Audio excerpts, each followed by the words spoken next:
Yeah, yeah. People are interested.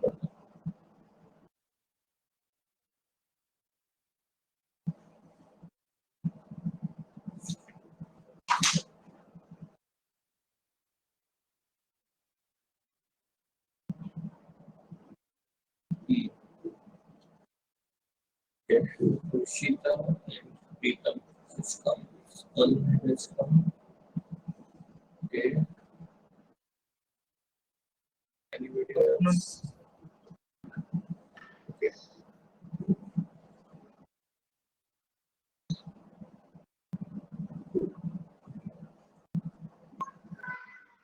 Good afternoon, sir. Good afternoon.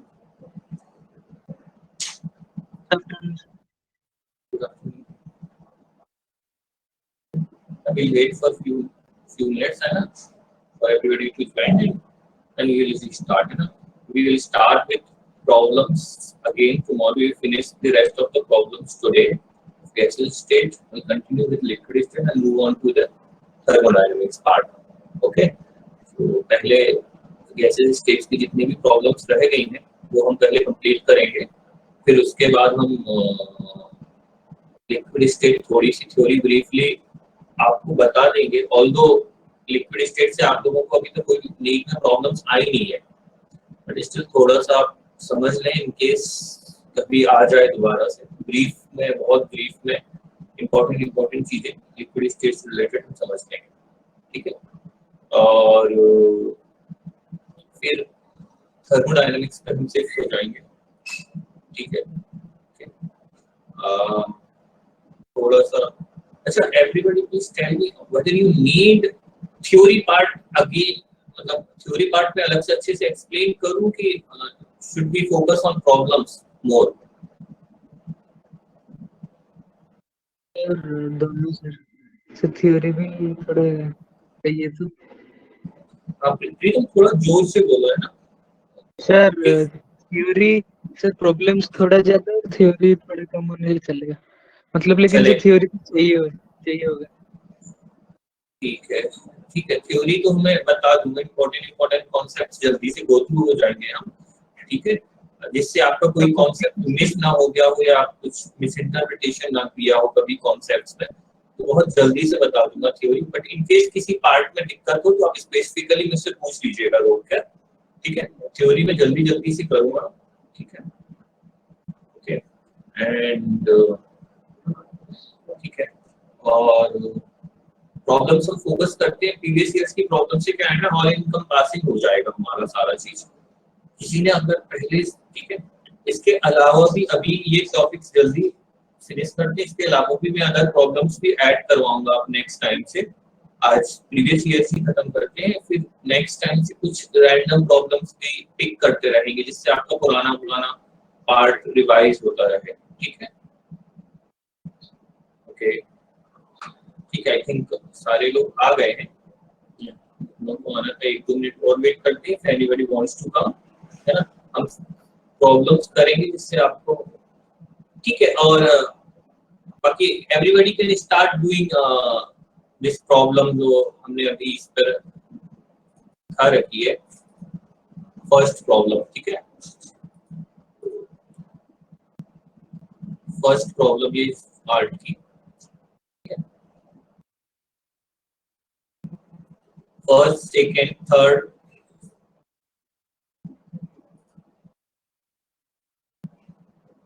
First second third सारी problem करना start करूं मैं?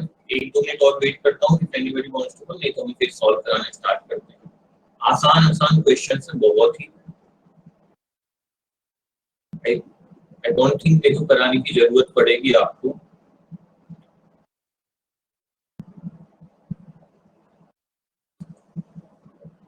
Screen थोड़ा zoom करके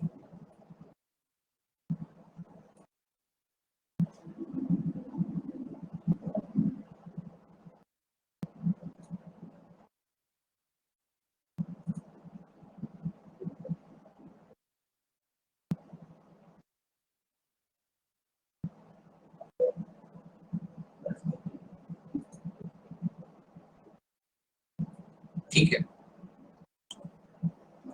तो पहला प्रॉब्लम सभी कर ही लेंगे, राइट? सी पहले सर। पहले का आंसर क्या होगा? सी। ये सबको मालूम है रूट मीन स्क्वायर वेलोसिटी क्या होती है? C option. क्या होती है root mean square velocity? Root over 3 PV by M. Root 3 RT by M. ठीक है, तो m के इनवर्सली प्रोपोर्शनल है और m के ऊपर पावर किसकी है? -12 की। आंसर क्या हो जाएगा? ये। ठीक है, चलिए नेक्स्ट प्रॉब्लम देखिए, सेकंड क्वेश्चन सिमिलर प्रॉब्लम है।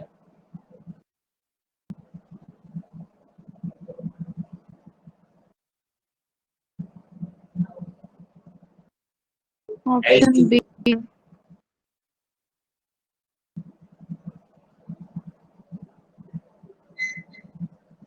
ठीक है, क्योंकि मॉलिक्यूलर मास के इनवर्सली प्रोपोर्शनल है, तो जिस भी कंपाउंड का इन चारों में से, ठीक है, O2 भी है यहाँ पर, ठीक है, तो इन चारों में से जिस भी कंपाउंड का सबसे ज्यादा मॉलिक्यूलर मास होगा उसकी रूट मीन स्क्वायर वेलोसिटी सबसे कम होगी, और जिसकी सबसे कम मॉलिक्यूलर मास होगा उसकी रूट मीन स्क्वायर वेलोसिटी सबसे ज्यादा होगी। ये सबको मालूम है कि H2 का मॉलिक्यूलर मास सबसे कम है, तो ये सबसे ज्यादा होगी। बस H2 का ही किसी ने अगर ध्यान दे दिया तो ये बी ऑप्शन आपका करेक्ट हो जाएगा। ठीक है, सिमिलरली थर्ड क्वेश्चन देखिए, सी सर। बहुत आसान है अगेन। सी सर। ओके,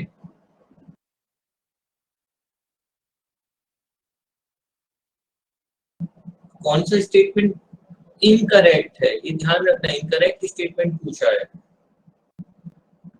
इनकरेक्ट स्टेटमेंट कौन सा है? The number of moles of, देखो कल किसी ने पूछा था कि हम कैसे आइडेंटिफाई करेंगे कि यहाँ पर बॉयल्स लॉ लग रहा है या चार्ल्स लॉ लगेगा या फिर गे-लुशैक्स लॉ लगेगा। ठीक है, तो अब यहाँ पर आप ध्यान दो कि इन अ क्लोज्ड फ्लास्क बोला है। ओके, तो इन अ क्लोज्ड फ्लास्क बोला है, दैट मींस वॉल्यूम कांस्टेंट है। कौन सा लॉ लगेगा? कोई बताएगा मेरे को? हाँ, ठीक है, ये वाला। अगर हेलो, हाँ, बोलो। गे-लुशैक्स लॉ ना। ठीक है, अब देखो यहाँ पर वॉल्यूम कम था, वॉल्यूम फिक्स है हमारा, राइट? और 1 gram of H2 is heated from 300 to 700 kelvin.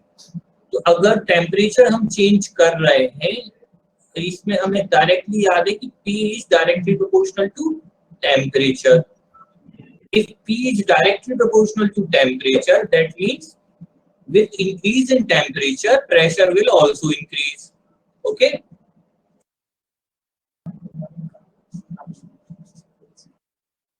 Student नहीं मिलता, कौन बोल रहा है?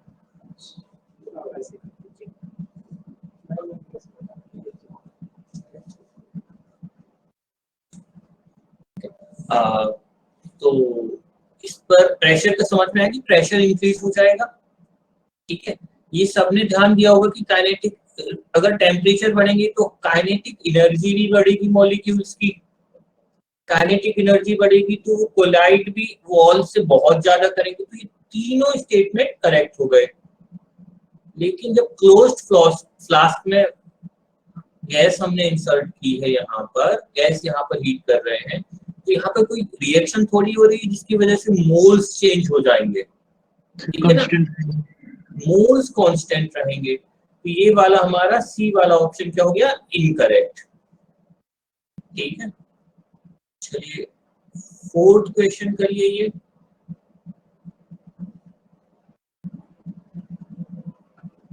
सी sir. Which They is move in, with different speed.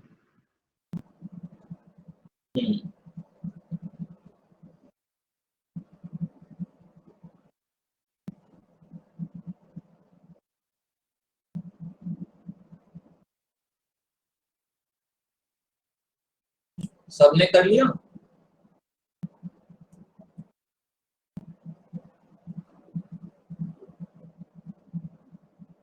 Yes, sir.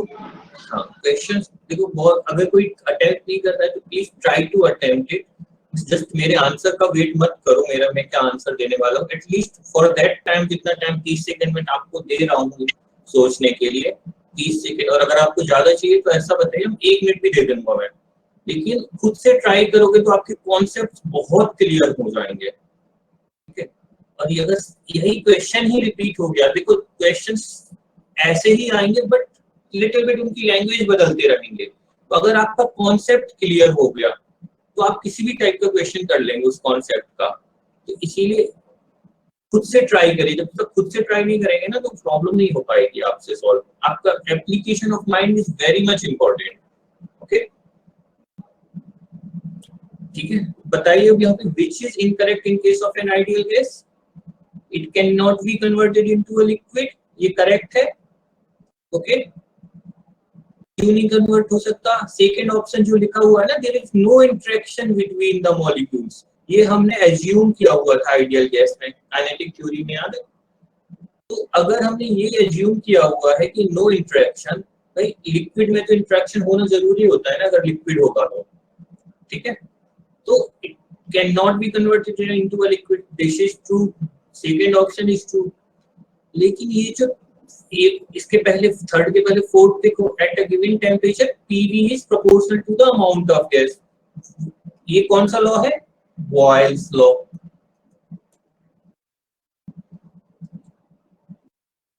ठीक है, वो क्या होता था? पीवी इक्वल टू कांस्टेंट,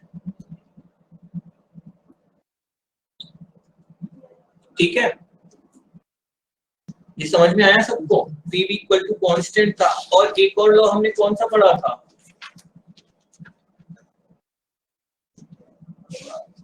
मोल से रिलेटेड वाला लॉ, एवोगैड्रोस लॉ। क्या था वो? सर वॉल्यूम डायरेक्टली प्रोपोर्शनल होगा नंबर ऑफ मोल्स। ठीक है, अगर ऐसा लिखा हुआ है तो ये वही सेम चीज हो जाती है कि अगर इन केस टेम्परेचर पे, हमने आइडियल इक्वेशन पढ़ा था पीवी इक्वल टू एनआरटी, ठीक है। अगर हमारा टेम्परेचर, हमने देखो इसमें क्या लिखा है, eight a given temperature, temperature हमने ये फिक्स कर दिया, यूनिवर्सल कांस्टेंट ऑलरेडी फिक्स है हमारा, तो पीवी किसके प्रोपोर्शनल होगा? मोल्स के, ठीक है। अमाउंट, मोल्स वही तो बताता है अमाउंट कितना है उसका, ठीक है। ये बात समझ में आई? ठीक है, चलिए फोर्थ क्वेश्चन हो गया। अच्छा, थर्ड ऑप्शन देखिए एक बार। थर्ड ऑप्शन में क्या है? All molecules of the gas move with same speed.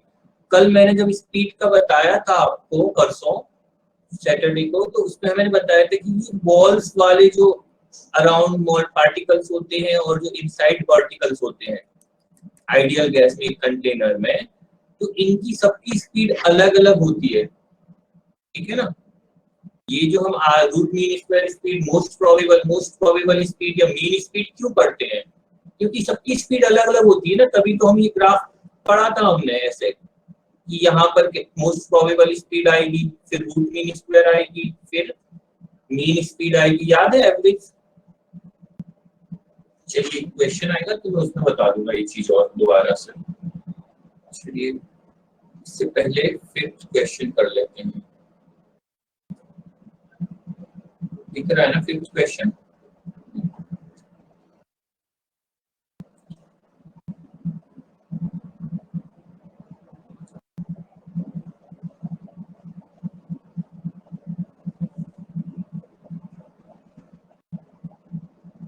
Vapour states. थोड़ा जूम करें।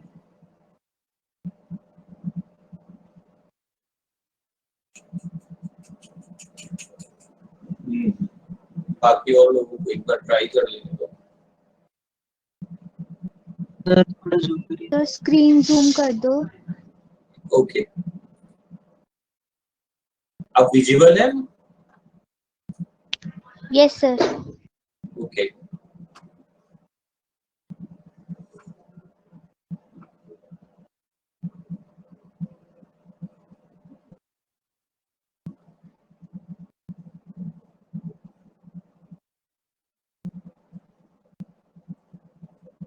समझ में आया? देखो सिंपल सा क्वेश्चन है, closed flask contains water in all it's three forms, three states, solid, liquid and vapour eight 0 degree Celsius.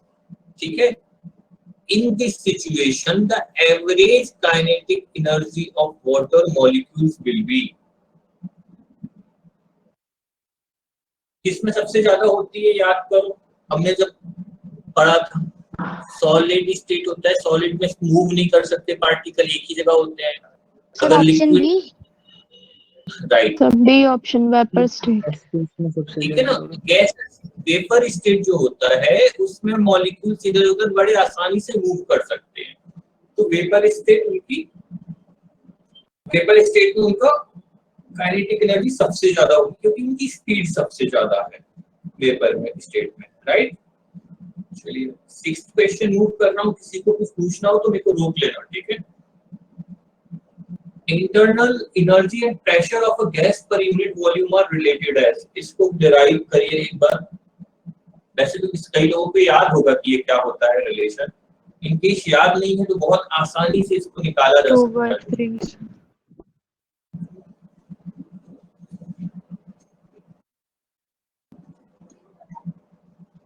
2/3 से। Right, कैसे आएगा ये एक बार, जिसको नहीं समझ में आ रहा है एक बार करके देखिए। ये आंसर है, चलो आंसर मैंने बता दिया अभी।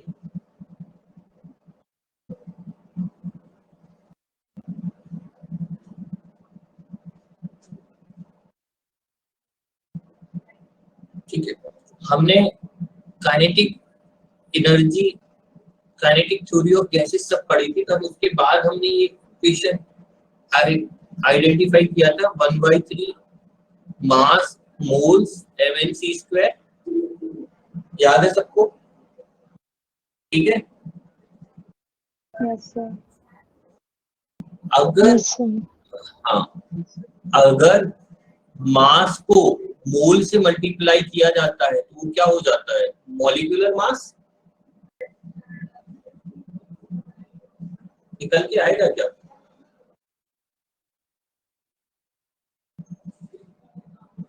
हाँ, अच्छा,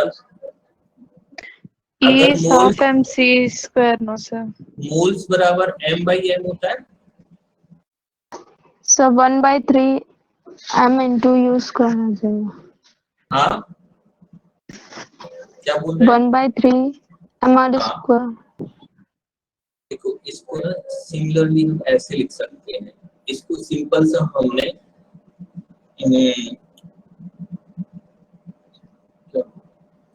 2/3, एक मिनट स्पेस अच्छे से क्लियर कर लेता हूँ,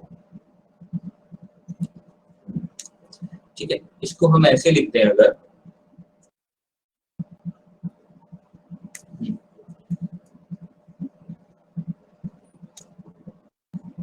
two by three multiplied by 1/2, ठीक है, mc²। पॉसिबल है ये?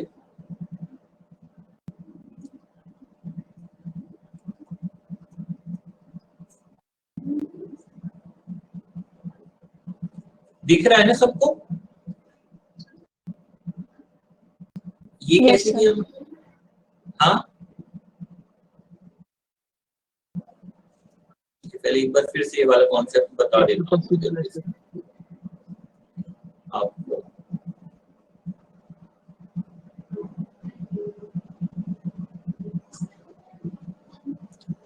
ठीक है, अब ये देखो, ये वाला याद है सबको, pressure due to collisions of N, ये दिख रही है ना स्क्रीन सबको?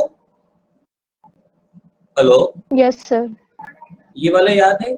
Yes PV sir. equal to 1/3 m n dot u square equal to 1/3 m u square, ये कैसे आया समझ में आ रहा है? m n naught equal to molar mass हो जाएगा। Yes sir. दिख रहा है सबको ये वाला फॉर्मूला? Yes sir. समझ में आया? Yes sir. ठीक है, ये वाला फॉर्मूला हमने कल अच्छे से पढ़ा था, याद था? तो काइनेटिक थ्योरी ऑफ गैसेस में ये चीज इंपॉर्टेंट होती है कि प्रेशर्स जो होते हैं और वॉल्यूम का जो मल्टीप्लिकेशन होता है, एक एक मॉलिक्यूल, ये क्या होता है, प्रेशर इनटू वॉल्यूम एनर्जी, ठीक है, ये एनर्जी का रिप्रेजेंटेशन होता है। अब देखो सब लोग ध्यान से इस क्यूब की तरफ देखना एक बार, इस क्यूब में कितने मॉलिक्यूल्स हैं, एक मोल हमने लेट से मान लिया 6 फेज पे, तो n not molecules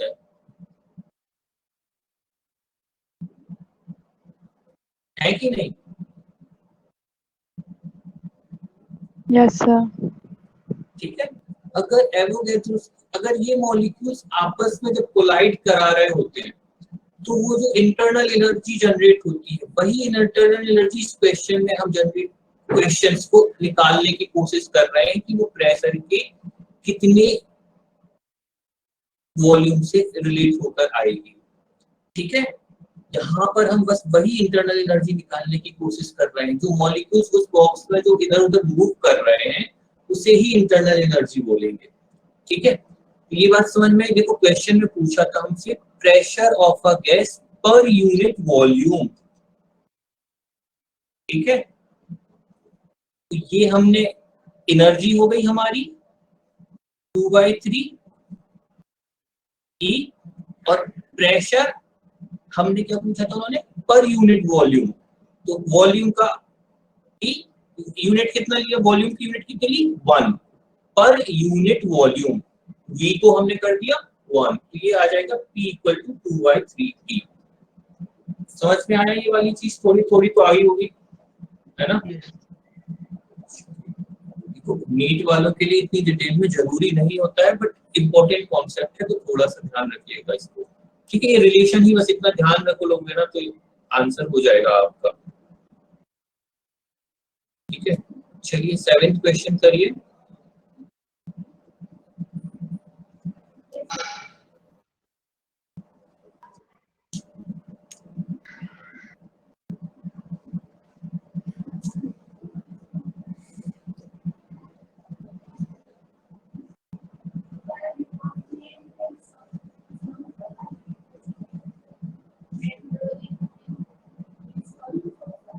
Option D, sir. Fourth option. बहुत आसान है, मोस्ट प्रोबेबल वेलोसिटी क्या होती है, √2RT/m।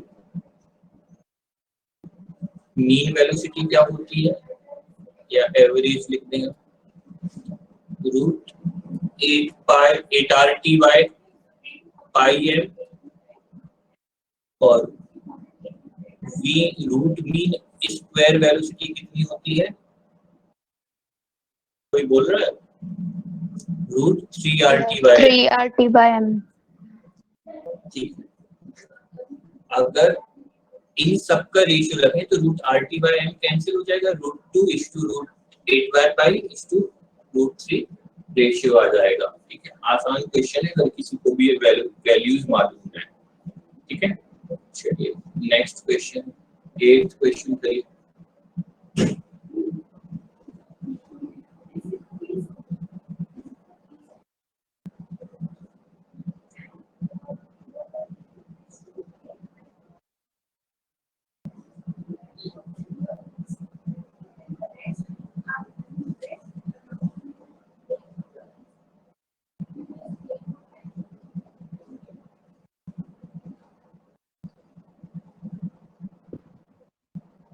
Equal kinetic energies.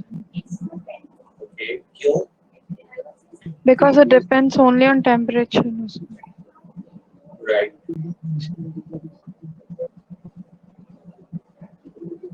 ठीक है। देखो काइनेटिक एनर्जी सभी हम पढ़ेंगे ना, अभी ये किसने बोला था,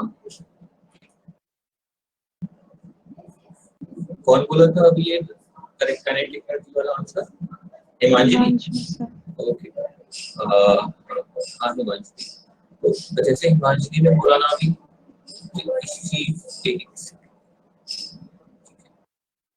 काइनेटिक एनर्जी हमेशा सिर्फ और सिर्फ टेम्परेचर पे डिपेंड करती है, मॉलिक्यूलर स्पीड किस पे डिपेंड करती है, याद है, √T/m वेरिएबल होता है जहाँ मॉलिक्यूलर मास भी आ जाता है, इक्वल वॉल्यूम्स ऑक्यूपाई नहीं करेंगी। क्यों? हमने यहाँ पर मोल्स बदल दिए हैं दोनों के, ठीक है। टेम्परेचर और प्रेशर अगर कांस्टेंट है आइडियल गैस इक्वेशन में, P इक्वल टू nRT में, है ना, P कांस्टेंट सेम है, T सेम है, और N लेकिन हमारा डिफरेंट है दोनों के लिए, तो हमारा वॉल्यूम भी डिफरेंट हो जाएगा। एफ्यूजन रेट भी सबको याद होगा, क्या है, इनवर्सली प्रोपोर्शनल होता है √R1/R2, ठीक है। तो यहाँ भी मॉलिक्यूलर मास दोनों का डिफरेंट है, ठीक है। इसका 2, इसका कितना है, हीलियम का मॉलिक्यूलर मास, हाँ 4.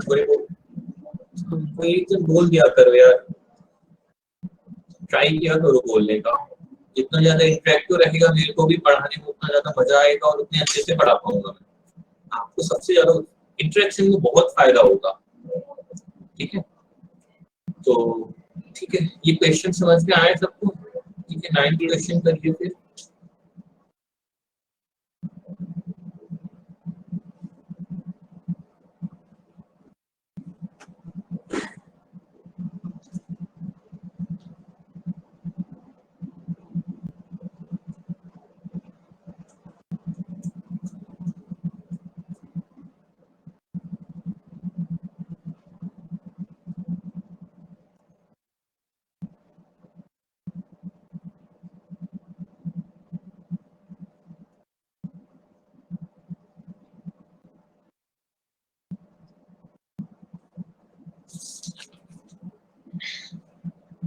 Double sir.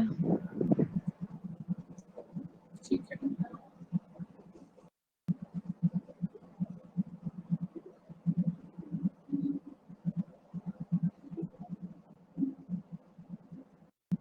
बाकी सब लोगों को समझ में आया? इससे पूछूं, स्टार्ट शुरू से करते हैं।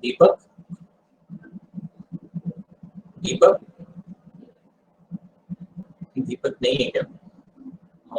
दीपक नहीं जवाब दे रहा। हर्षिता भी जवाब नहीं दे रही, ठीक है। डबल आएगा कोई बोल।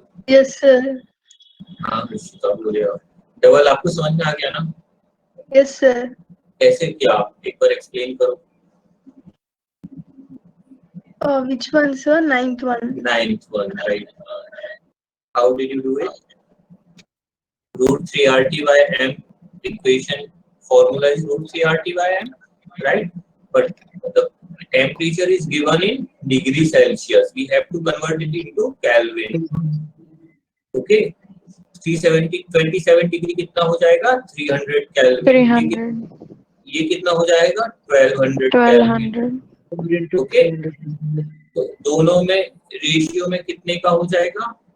अगर एक में हम 1200 यहाँ पर रखेंगे और एक में रेशियो जो आएगा ना इसका और एक अदर वाले का V2RMS, तो कितना आएगा? √1200/√300।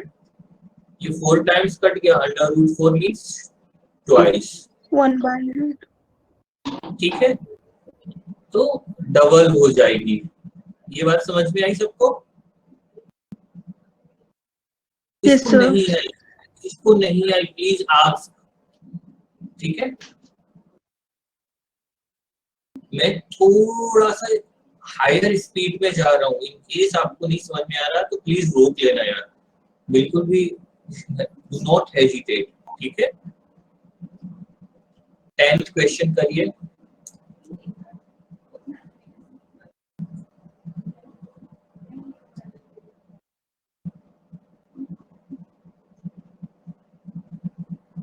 Yes sir.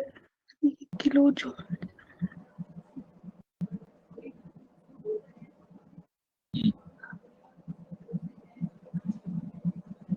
B sir. पक्का? Yes sir. B. Yes, A और sir. B?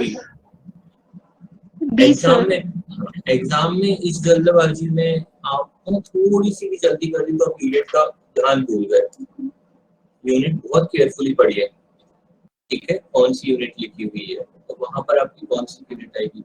Average kinetic energy क्या होगा यहाँ पर, 3/2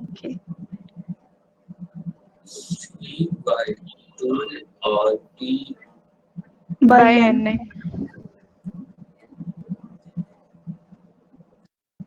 ठीक है।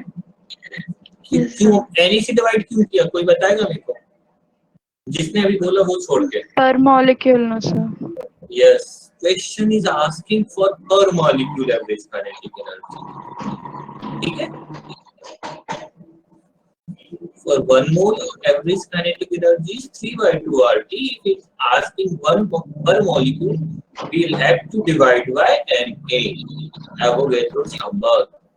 अब ये मैं कैलकुलेट, आई डोंट थिंक मेरे को जरूरत है, आप लोग सब कैलकुलेटर रखे होंगे आइडर अपने पास अभी, तो अगर नहीं है तो बहुत आराम से हो जाएगा। टेम्परेचर कितना 298 है ना, 25 राइट, ठीक है। तो ये हमारी कैलकुलेशन आएगी तो ये आ जाएगा आंसर, ठीक है। देखो ये इतनी टफ कैलकुलेशन आई थिंक कभी रियल क्वेश्चंस में आ जाए तो आ जाए, पहले आ जाती थी, अब बहुत कम आती है, उसी 1-2 क्वेश्चंस में आएगी tough calculation. But even though आपको कैलकुलेशन करने की आदत होनी चाहिए ये सब जल्दी से, ठीक है ना, इसीलिए प्रैक्टिस इंपॉर्टेंट हो जाती है, बहुत जरूरी है प्रैक्टिस। अच्छा मैं जो क्लास में करा रहा हूँ इसके अलावा आप लोग प्रैक्टिस कर रहे हैं ना, कोई कर रहा है Yes, तो sir. बुकलेट वगैरह से Yes, sir. करता है प्रैक्टिस, मतलब अपार्ट फ्रॉम मैं क्लास में भी क्वेश्चंस इसीलिए करा रहा हूँ कि आपको आइडिया हो जाए क्वेश्चंस कैसे सॉल्व करते हैं एग्जाम में, ठीक है। और हमारी शॉर्ट ड्यूरेशन का कोर्स है तो फोकस हमारा मेनली इसी पर है कि आप प्रॉब्लम सॉल्व करना ज्यादा सीखें। कॉन्सेप्ट्स इंपॉर्टेंट कॉन्सेप्ट्स में जरूर समझाऊंगा, लेकिन प्रॉब्लम सॉल्व करना अगर आप सीखे तो बहुत ही जरूरी है। देखो एक चीज और ध्यान रखो, इन सब सारे क्वेश्चंस में पढ़ते समय भी कई बार बहुत सारे क्वेश्चंस सिर्फ और सिर्फ इससे एलिमिनेशन से हो जाते हैं कई बार, मतलब स्पेशली थ्योरी वाले क्वेश्चंस जो हो जाते हैं वो एलिमिनेशन से हो जाते हैं। कई बार न्यूमेरिकल्स वाले क्वेश्चंस जो होते हैं वो भी एलिमिनेशन से, क्योंकि हमारी एग्जैक्ट वैल्यू तो नहीं आ रही लेकिन हमारा क्लोज वैल्यू अगर आ गई तो हम उसको लोकेट कर लेते हैं कि यार इसके आसपास आ रहा है, ठीक है। ये छोटी छोटी जो ट्रिक्स है ये अप्लाई कर सकते हैं ओनली व्हेन जब आपसे आंसर्स उतना अच्छे से आ नहीं रहा। बट अगर आपको मेथड्स मालूम है तो बहुत एफिशिएंटली आप उसे विद इन मिनट यूटिलाइज कर सकते हैं और आप प्रॉब्लम को सॉल्व कर। फोकस इसीलिए अभी आप प्रैक्टिस पे ज्यादा ध्यान, देखो आपका नीट एग्जाम वैसे ही आई थिंक 1 अगस्त राइट, अगस्त में का 1 अगस्त को शिफ्ट हो गया। Yes, sir. हाँ तो काफी टाइम आपको ऑलरेडी मिल गया है 2-3 महीने, तो जितना ज्यादा क्वेश्चन प्रैक्टिस करेंगे हर सब्जेक्ट्स का उतना ज्यादा फायदा होगा आपको। प्रैक्टिस का कोई सब्स्टिट्यूट नहीं है यहाँ पर, जैसे बोलते हैं ना हार्ड वर्क का कोई सब्स्टिट्यूट नहीं होता है, तो hard work in your exam means practice most of the time. जितनी ज्यादा प्रैक्टिस करोगे उतना ज्यादा आपको आइडिया होगा, कॉन्सेप्ट्स आपके क्वेश्चंस के थ्रू ज्यादा क्लियर होते हैं। मैं थ्योरी में कितना भी बता दूं आपको, सारी चीजें आपको याद नहीं रहेंगी, एक बार में मैं 10 चीजें बता देता हूँ तो फिर बता दूंगा आपको, तो वो ठीक है, उनमें से 2-3 बातें जनरली दिमाग में एंटर कर जाती हैं, ध्यान रहता है। आप रिवाइज करते हो तो 3 से 6 हो जाती है, लेकिन आप जब क्वेश्चंस करते हो ना तो 10 की 10 बातें याद आने लगती हैं धीरे धीरे। क्वेश्चन पे फोकस करिए, ठीक है। चलिए 11th एंड 12th करिए अटेम्प्ट।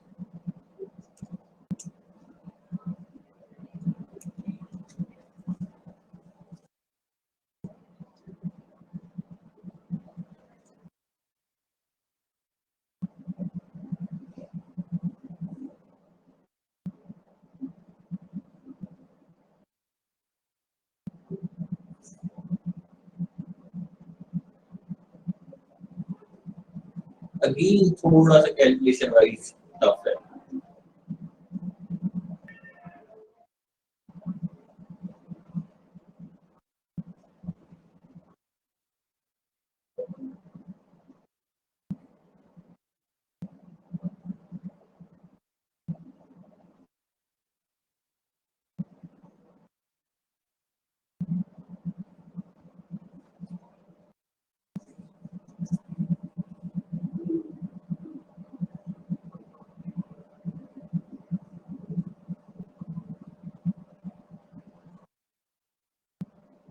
इसी से हो पाया।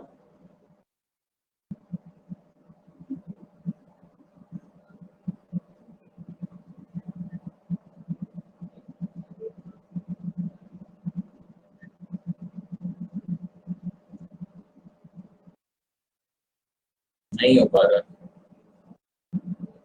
1 minute, sir. हाँ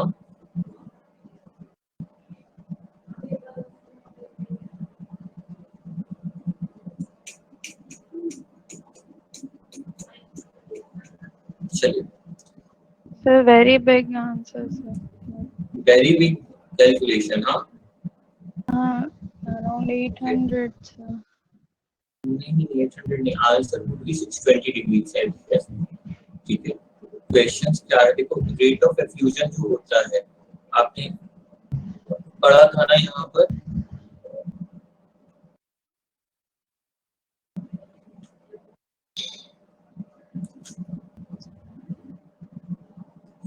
एक R1 by graph R2 under root by is equal to under root of M2 by M1 into T1 by T2.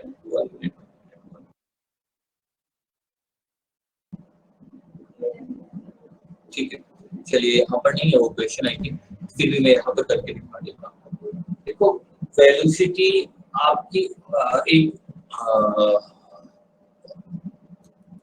Container में गैसेस भरी हुई है, ठीक है, यहाँ पर एक होल कर दिया और ये एफ्यूज करने लगी, ठीक है ना। अब एफ्यूज करने लगी, रेट ऑफ एफ्यूजन, तो वो किसके ऊपर डिपेंड करता है, इसकी जो इंटरनल जो रूट मीन स्क्वायर वेलोसिटी होती है ना, उस पर डिपेंड करता है। ठीक है, सिंपल सा हो गया। कुछ बोला क्या? तो जो इसकी रूट मीन स्क्वायर वेलोसिटी होती है उस पर डिपेंड करता है। आप जैसे ही यहाँ पर जो रेट ऑफ एफ्यूजन जो बोला हुआ है, अगर हम इसको इसकी क्या नाम है N2 की URMS निकालें तो वो कितना होगा, रूट CRT/M। T हमें पूछा गया है, कितना दिया हुआ है T?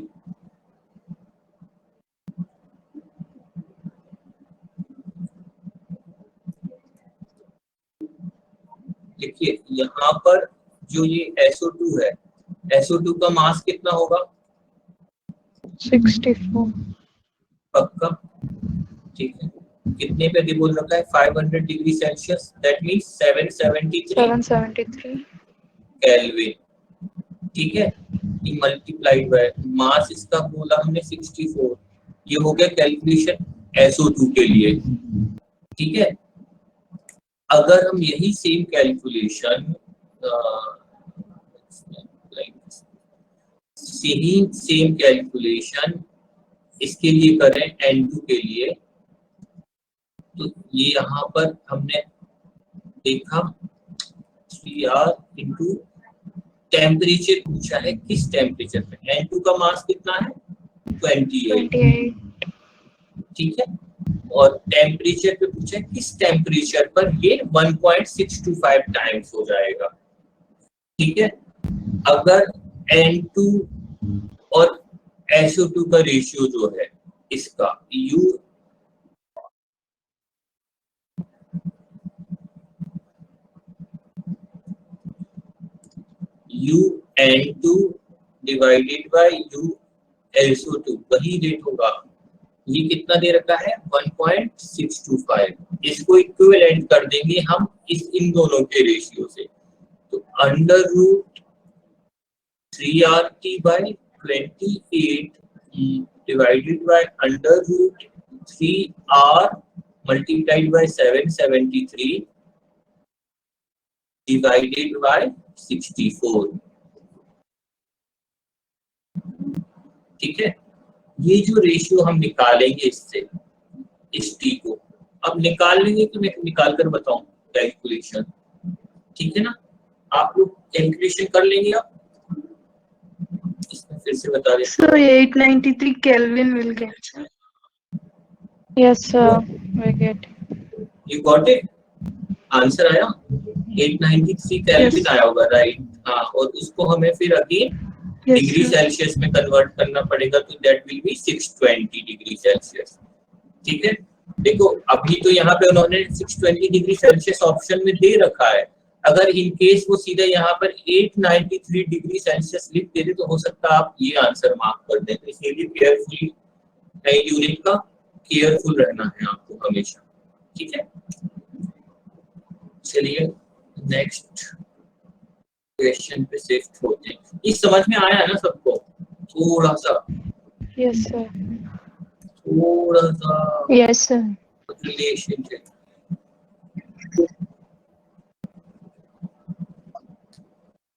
ये वाला क्वेश्चन करिए, ये जो तो 12th क्वेश्चन रह गया, Sir, A option.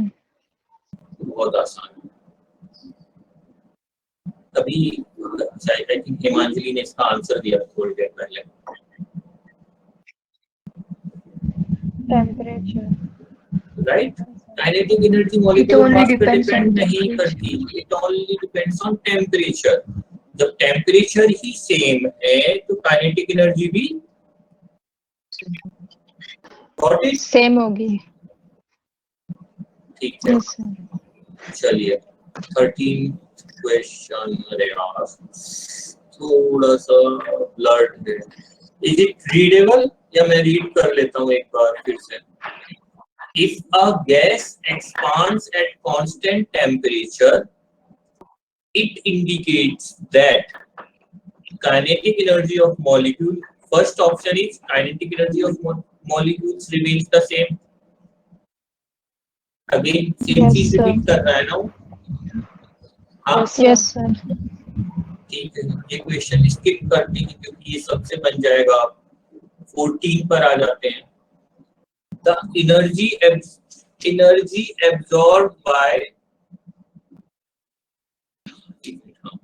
absorbed by each molecule A2 of a substance is 4.4 into 10 raised to minus 19. I think it's minus 19. This is minus 19. Minus 19 joule, and bond energy per molecule is 4.0 into 10 raised to minus 19 joule bond energy. The kinetic energy of the molecule per atom will be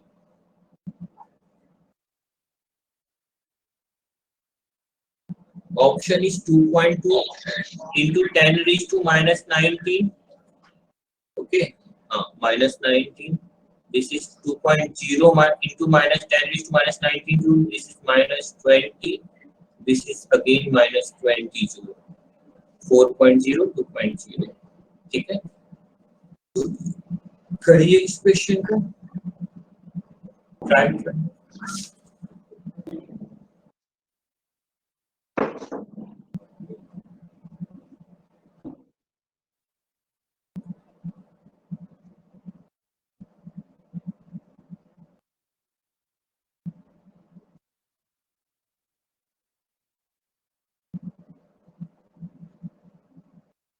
So 2 into 10 power minus 20 joules. Yes, D sir. option, right? Yes, sir.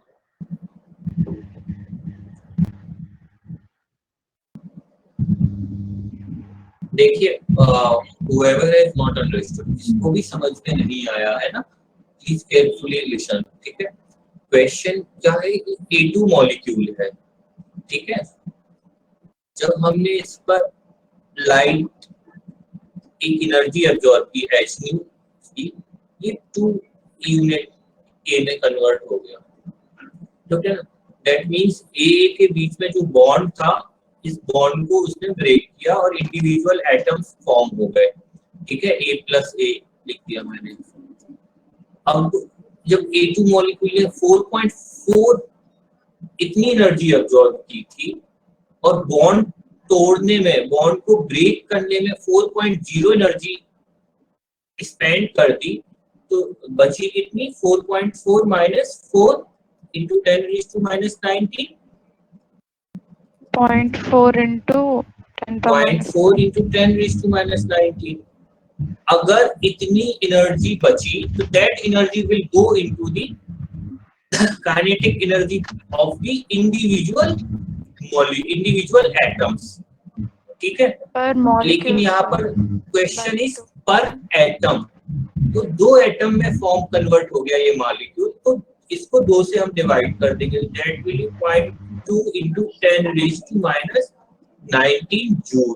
If it is 0.2 into 10 raised to minus 19, तो इसे हम कैसे लिख सकते हैं, 2 into 10 raised to minus 20 joule. ये समझ में आया? आई थिंक समझ में आ गया होगा। Yes, sir. हाँ ठीक है, मैं नेक्स्ट क्वेश्चन पे जा रहा हूँ। 15 क्वेश्चन पढ़िए एक बार।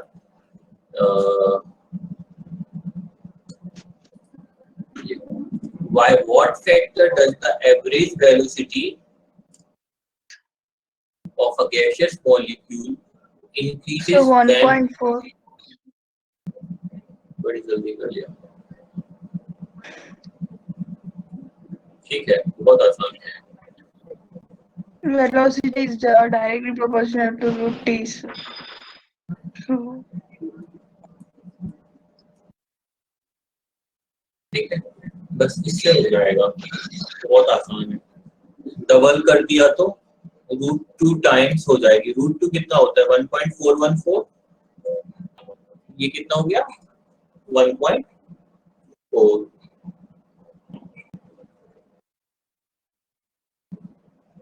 ठीक है, चलिए नेक्स्ट क्वेश्चन 5.7।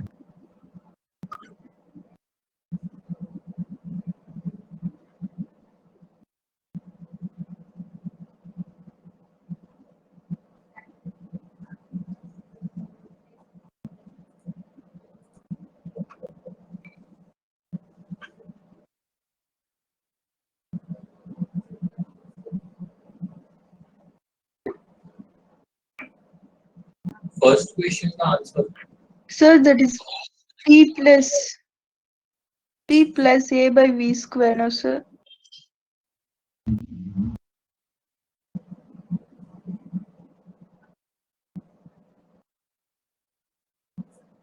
बाकी सबको समझ में आया? हाँ, दिस इज प्लस है एक्चुअली में। हाँ, ये जो ये है जो है प्लस है, ठीक है।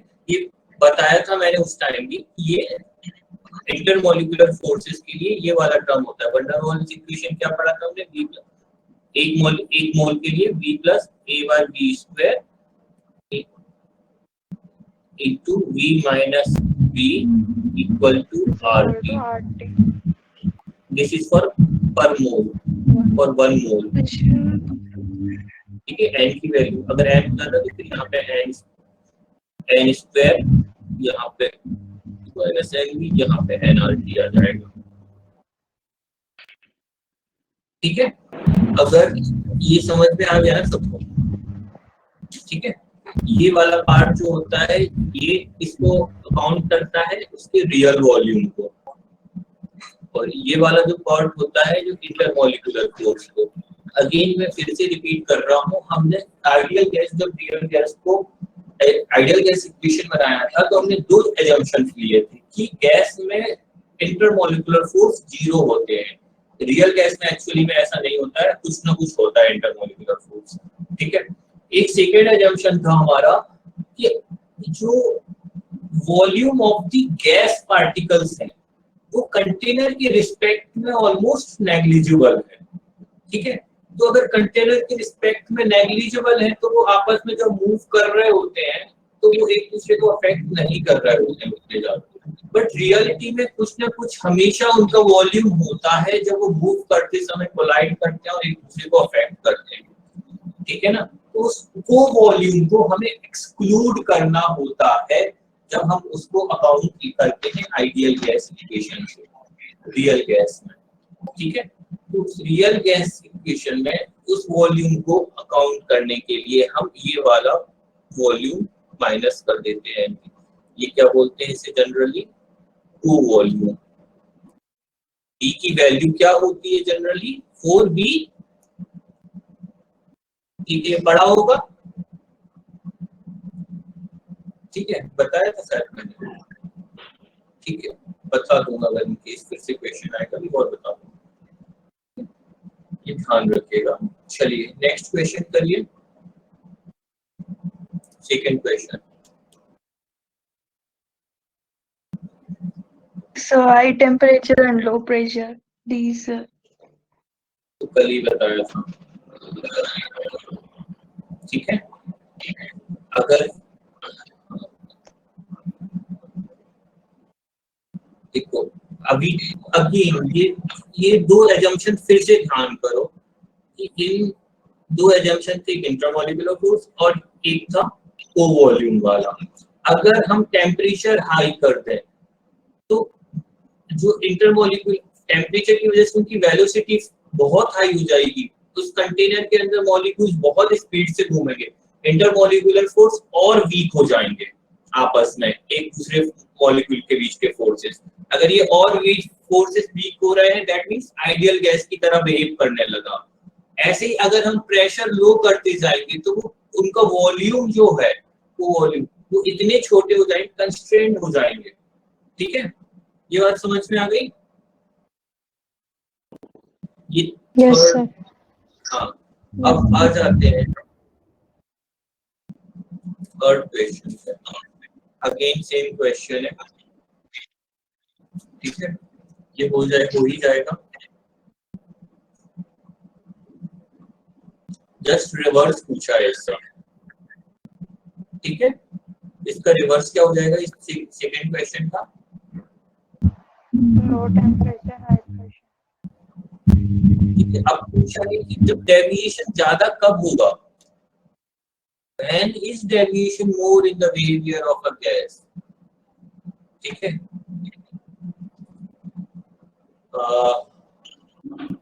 दीपक, मनोज, प्रीतम, रिंकी, शानू, सभी को समझ में आ रहा है ना? सेकंड वाला एक बार दोबारा समझा दो। ये वाला यस सर। ओके, मैं एक बार आपको इक्वेशन दिखा देता हूँ।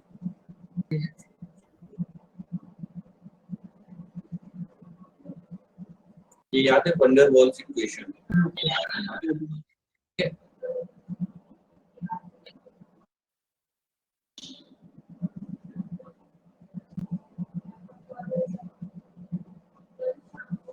देखिए, अगर हम ये वंडर वॉल्स इक्वेशन सबको याद है? अगर ये वंडर वॉल्स गैस इक्वेशन है तो ये वाला जो पार्ट था मैंने अगेन बताया था किसके लिए होता है? Intermolecular forces. ये वाला जो वॉल्यूम होता है ये को वॉल्यूम को काउंट करता है, इसे बोलते हैं प्रेशर करेक्शन, ये वॉल्यूम करेक्शन, ये वाला पार्ट होता है प्रेशर करेक्शन, ठीक है। अगर टेम्परेचर हम जब इंक्रीज कर रहे होते हैं तो वो कंटेनर में जो ये सारे मॉलिक्यूल्स हैं, गैस मॉलिक्यूल्स, सबकी वेलोसिटी आपस में बहुत बढ़ जाएगी, ठीक है ना। सब इधर उधर भागेंगे, जब सब इधर उधर भागेंगे तो इनके बीच के जो इंटरमॉलिक्यूलर फोर्सेस हैं जो आपस में, ये वीक होने लगते हैं, ठीक है, आपस में अट्रैक्शन के। ये जब वीक होने लगेंगे तो आपस ये किसकी तरह बिहेव करने लगेंगे? आइडियल गैस की तरह, क्योंकि आइडियल गैस में हमने एज्यूम किया था कि इंटरमॉलिक्यूलर फोर्सेस 0 होते हैं, ठीक है, तो आइडियल गैस की तरफ जा रहे हैं। सिमिलर वे में जब ये प्रेशर लो होता जाएगा, ठीक है, प्रेशर जब हमारा लो होता जाएगा तो ये इनका जो कहते हैं मॉलिक्यूल का जो मूवमेंट है, हेलो, यस सुनाई दे रहा है? हाँ, यस तो हाँ, प्रेशर में प्रेशर जब लो हो जाएगा आपका, तो कंटेनर में जो गैस के मॉलिक्यूल्स है, सेकेंड एजम्पशन क्या था हमारा, वॉल्यूम वाला, याद है? ठीक है, हेलो, ठीक है, वॉल्यूम उसका उतना ही ज्यादा गैसेस का कम प्रेशर में रहेगा, तो पार्टिकल्स जो आपस में है, वॉल्यूम, ये वाला फिर से इक्वेशन देखिए यहाँ पे v माइनस एन, ठीक है, हाँ, ये वाला जो पार्ट है, ये वाला पार्ट बहुत ही कम होता जाएगा, क्योंकि हमारा वॉल्यूम उसके रिस्पेक्ट में बढ़ता जाएगा, और जो गैस कंटेनर के वॉल्यूम के रिस्पेक्ट में मॉलिक्यूल्स का वॉल्यूम है, वो सब्सटेंशियल नहीं रह पाएगा। ये बात समझ में आई? ठीक है ना, क्योंकि हम उतना ज्यादा प्रेशर को ढीला ढीला कर दिया, तो रिलैक्स बैठे हुए हैं सारे के सारे पार्टिकल्स, ठीक है। जब हम उनको दबा रहे थे तो वो एक दूसरे से आसपास जा रहे थे, समझ में आया? इंटरमॉलिक्यूलर अट्रैक्शन उनका बढ़ रहा था, प्रेशर लो कर दिया, इंटरमॉलिक्यूलर अट्रैक्शन भी उनका बहुत कम होने लगा। ये बात समझ में आई? ठीक है ना, प्रेशर से बढ़ा रहे हैं तो आपस में इंटरेक्ट ज्यादा करेंगे, प्रेशर ऐसे हमने लो कर दिया, बिल्कुल खत्म कर दिया, कोई ऊपर से दबाव नहीं है इनके ऊपर, तो इंटरमॉलिक्यूलर फोर्स भी चला गया। समझ में आया? तो उसकी वजह, आइडियल गैस में हमें बस ये ध्यान रखना है, मेजरली इंटरमॉलिक्यूलर जो फोर्स है उसको अगर जीरो की तरफ जा रहा है तो वो आइडियल की तरह बिहेव करने लगेगा, ठीक है? चलिए, और थर्ड में अब उल्टा ही करना है, जस्ट हमें और डेविएट कराना है तो आइडियल से के पार, आइडियल से दूर ले जाना पड़ेगा, तो हम जस्ट यहाँ पे टेम्परेचर हाई था और प्रेशर लो था, तो लो टेम्परेचर और हाई प्रेशर वाला एस्पेक्ट कवर कर लेंगे, ठीक है? चलिए, फोर्थ क्वेश्चन देखिए,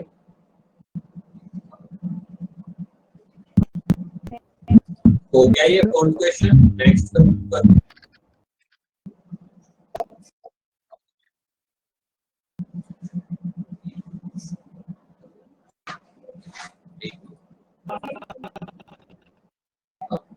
फिफ्थ क्वेश्चन पढ़िए एक बार, ये वाला question. Question is, for real gases, van der Waals equation is this. Here A and B are van der Waals constant. Two sets of gases are O2, CO2, H2 and helium. एक दूसरा set है methane, oxygen and hydrogen का, ठीक है? The gases given in set 1 increasing order of B and gases given in set B decreasing order of A are arranged below. Select the correct order. थोड़ा सा tough है आप लोगों के लिए, आई थिंक मैनेज कर पाएंगे तो करिए।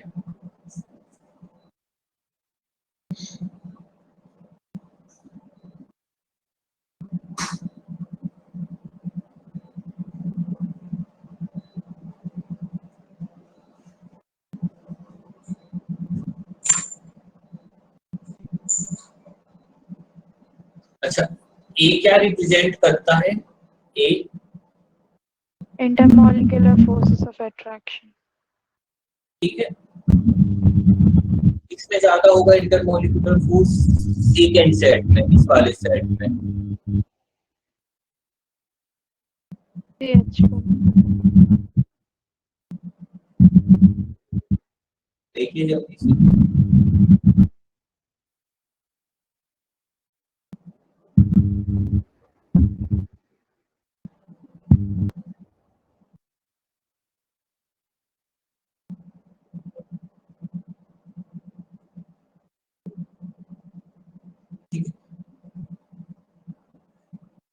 चलिए सोच लिया होगा, आई थिंक, क्योंकि इसका आंसर आएगा सी। क्यों आएगा? पहले देखते हैं, दो पहली सेट है जो बी को वेरी करा रहा है, दूसरा ए वाला सेकंड सेट में ए को डिक्रीजिंग ऑर्डर में अरेंज करना है अकॉर्डिंग टू ए। अब पहले चलो सेकंड देख लेते हैं, पहले में ए देखें, अगर हम जो ए की वैल्यू होती है, अगेन मैंने बताया था इंटरमॉलिक्यूलर फोर्सेस को रिप्रेजेंट करती है। अगर इंटरमॉलिक्यूलर फोर्सेस को रिप्रेजेंट करती है तो इंटरमॉलिक्यूलर फोर्सेस किसमें सबसे ज्यादा होंगे? जितना ज्यादा बड़ा मॉलिक्यूल है,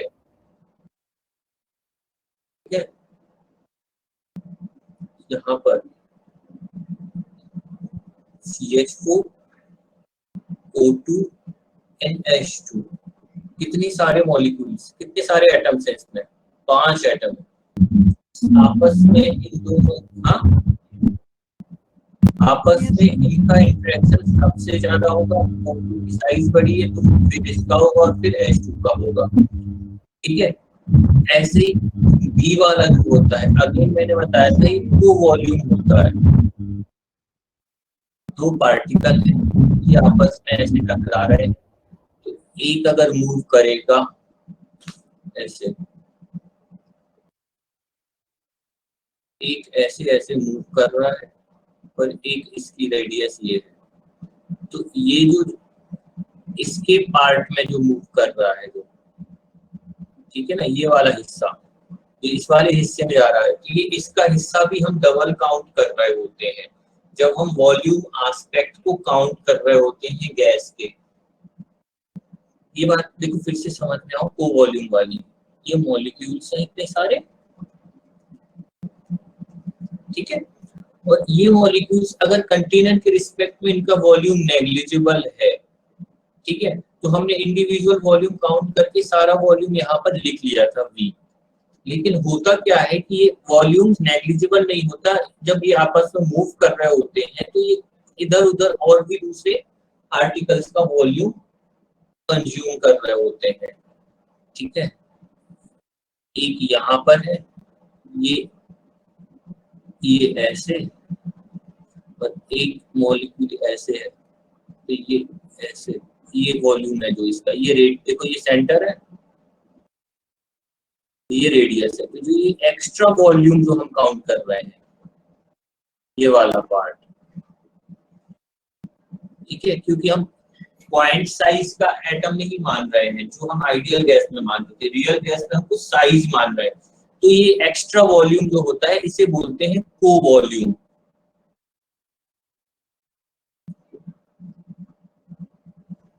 ठीक है।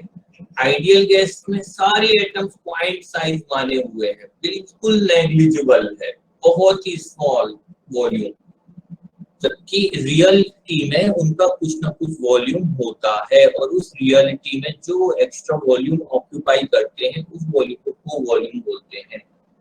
इसमें V की वैल्यू हमें डिराइव करके मैं नहीं बता रहा हूँ, लेकिन ये 4Vm निकल के आती है, मॉलिक्यूलर वॉल्यूम बोलते हैं इसे, ठीक है। तो जो B होता है वो साइज पर डिपेंड करेगा इंडिविजुअल मॉलिक्यूल्स की, ठीक है। अब ये इंडिविजुअल मॉलिक्यूल की साइज जिसकी सबसे ज्यादा होगी वो वाला सबसे पहले आएगा, CO2 की सबसे ज्यादा साइज है, फिर O2 की है, फिर हीलियम की, और फिर हाइड्रोजन की है। समझ में आया? थोड़ा सा तो समझ में आया होगा, आवाज नहीं आ रही, ठीक है। ये मंजिली कुछ बोले थे लेकिन आवाज नहीं आई। सर ये को वॉल्यूम समझ में नहीं आया। ओके, देखो आपको नीट में जनरली नहीं आएगा इतना डिटेल में, मैं फिर से समझा रहा हूँ, इसको अच्छे से ध्यान से देखना।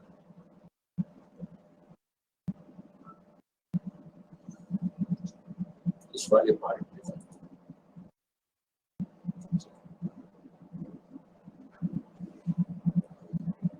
यहाँ पर देखिएगा, ठीक है, बना देते हैं।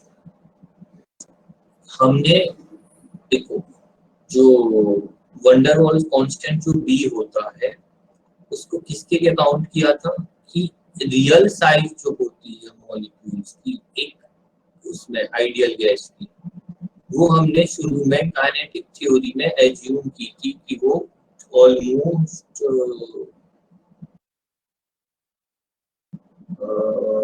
ये volume of gas particle is negligible compare to volume of container. ये मैं 3 बार ऑलरेडी बोल चुका हूँ, फिर से रिपीट कर रहा हूँ, ठीक है। वॉल्यूम जो गैस पार्टिकल का है ये ऐसे बैठे हुए हैं गैस पार्टिकल कंटेनर में, इसके रिस्पेक्ट में ये इंडिविजुअल गैस पार्टिकल का वॉल्यूम ऑलमोस्ट नेग्लिजिबल है, ठीक है। तो अब हम क्या कर रहे हैं कि इस कंटेनर का वॉल्यूम निकालने के लिए ये वाले वॉल्यूम से इक्वेट कर रहे हैं इंडिविजुअल पार्टिकल्स के वॉल्यूम को जोड़ के, ठीक है, और उसको V लिख देते थे हमेशा आइडियल गैस इक्वेशन में, PV इक्वल टू nRT में, ठीक है। अब हमने इस वाले वॉल्यूम वाले एस्पेक्ट को जब हमने रियल गैस पर आए, हमने रियलाइज किया कि रियल गैस में एक्चुअली में इनका एक सिग्निफिकेंट वॉल्यूम होता है, बहुत ज्यादा वॉल्यूम होता है। कंटेनर के रिस्पेक्ट में हम उसे इग्नोर नहीं कर सकते, उसे छोड़ नहीं सकते। तो अगर एक पार्टिकल ऐसा है ये, और ये उसका सेंटर है और ये उसकी रेडियस है r, ठीक है, और एक पार्टिकल ऐसा उसके साइड में बैठा हुआ है गैस का, इसकी रेडियस r है, ठीक है। अब हमने ये जो वॉल्यूम आपस में जो इनके बीच की इंटरमोलिक्यूलर अट्रैक्शन फोर्सेस की वजह से जो बात कर रहे हैं, जो वॉल्यूम की बात कर रहे हैं, डिस्टेंस की बात कर रहे हैं, वो हमने एज्यूम किया था कि ये पॉइंट पार्टिकल है, यहाँ बीच में कोई वॉल्यूम एक दूसरे का खा नहीं रहे, खाली पड़ा हुआ है। लेकिन एक पार्टिकल जो है, इस पार्टिकल के आउटर से इस सेंटर तक का कुछ वॉल्यूम है जो इसने ऑक्यूपाई कर रखा है, जो हमने एज्यूम किया था कि नेग्लिजिबल है वो, ठीक है, हमने एज्यूम किया था नेग्लिजिबल, लेकिन वो एक्चुअली में कुछ एग्जिस्ट करता है।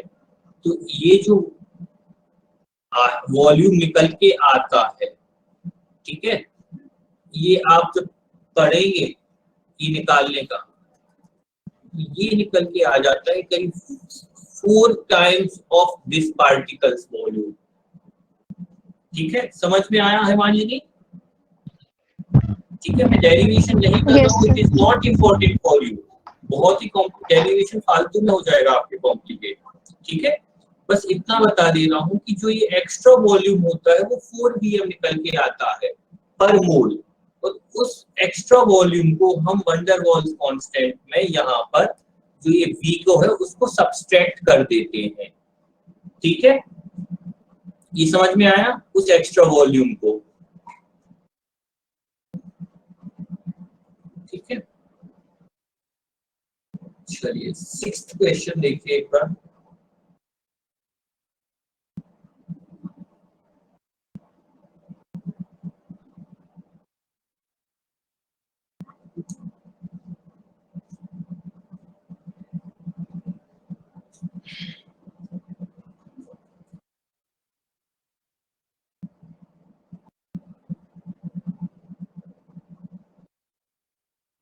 इसका होगा डेविएशन सबसे ज्यादा NH3 से। क्यों होगा NH3 का?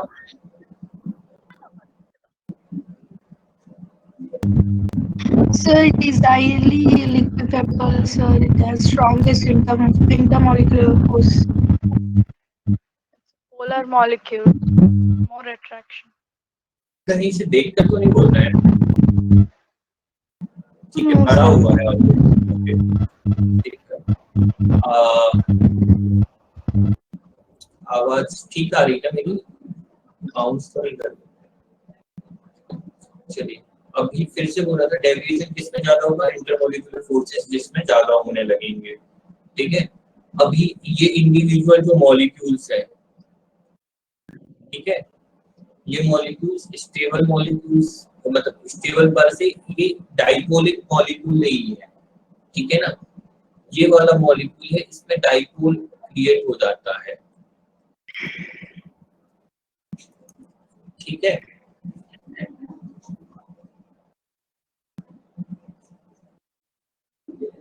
ठीक है, कोई कुछ बोल रहा है नहीं आ रहा। N2H2 डाइपोल है क्या? नहीं है ना। डाइपोल डाइपोल इंटरेक्शन पढ़ाया था ना स्टार्ट में मैम ने केमिकल बॉन्डिंग में, लंडन फोर्सेस भी पढ़ाए होंगे, ठीक है। तो इस चीज का ध्यान रखिए, जो डाइपोलिक मॉलिक्यूल्स होते हैं जिनमें पोलर मॉलिक्यूल जो होते हैं उनमें पोलर मॉलिक्यूल्स में एक पॉजिटिव पार्ट होता है और एक निगेटिव पार्ट होता है।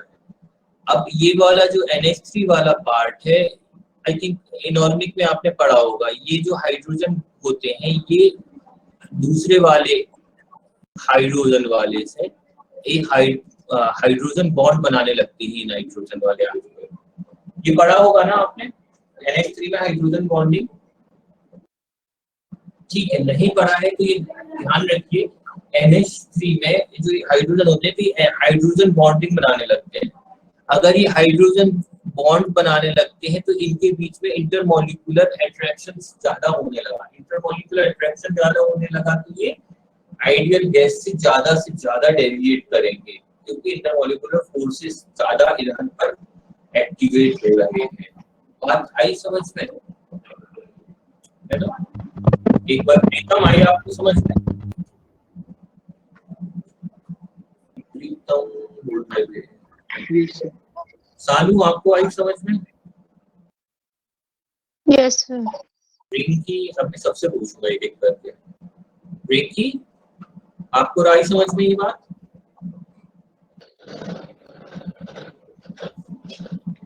ठीक है, बोल जाए।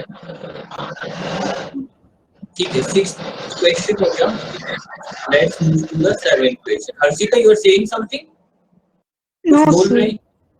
No, Okay, sir. okay, your speaker was on, that's fine. Okay. So 7th question, and try 7th question now.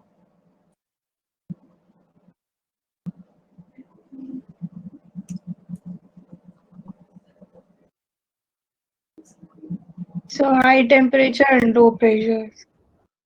Again, repeat. 8th question करिए फिर।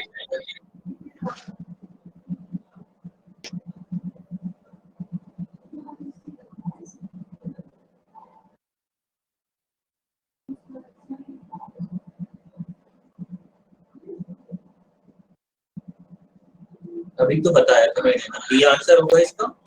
Sir, D option है इसका। ठीक है, फिर अब आ जाइए 9th क्वेश्चन पे। सर ये 9th क्वेश्चन।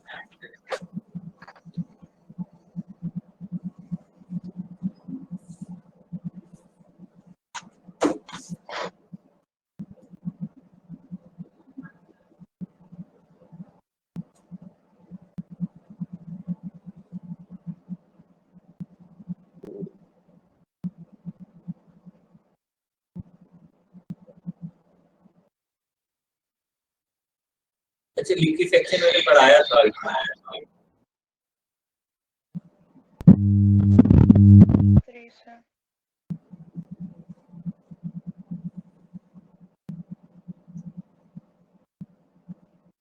अभी हमने क्वेश्चन अभी सॉल्व किया था, मैक्सिमम डेविएशन वही सेम ऑप्शन ऑलमोस्ट है CH4 को छोड़ के। ठीक है, और वैल्यू ऑफ ए। ठीक है, तो वंडर वाल्स कांस्टेंट किसका आई है? ये वंडर वाल्स कांस्टेंट यहाँ पे ए है। ये बॉयल्स टेम्परेचर पढ़ा था सबने?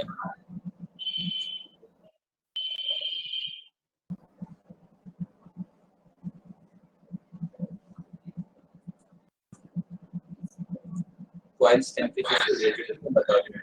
ये चीज समझ में आई आपको? यहाँ पे NH3 का सबसे ज्यादा दे रखा है वंडर वाल्स कांस्टेंट। अच्छा, ये इसमें क्लियरली देखिए, ए है। ठीक है, वंडर वाल्स कांस्टेंट ए है। सॉरी, क्वेश्चंस मैंने ध्यान नहीं दिया। वंडर वाल्स कांस्टेंट ए है, क्वेश्चन सही प्रिंट नहीं हुआ। अब बताइए, आप समझ में आ रहा है क्या? अगर ए है 4.17 फॉर NH3, ठीक है, ए किस चीज को रिप्रेजेंट करता है? इंटरमॉलिक्यूलर फोर्सेस को। लिक्विड में इंटरमॉलिक्यूलर फोर्सेस ज्यादा होंगी, जितनी ज्यादा गैस में इंटरमॉलिक्यूलर फोर्सेस होंगी वो उसकी तरफ लिक्विफाई होने के चांसेस उसके ज्यादा हो जाएंगे। ठीक है, ये बात समझ में आई? आ गई होगी। ठीक है, चलिए 10th क्वेश्चन देखिए।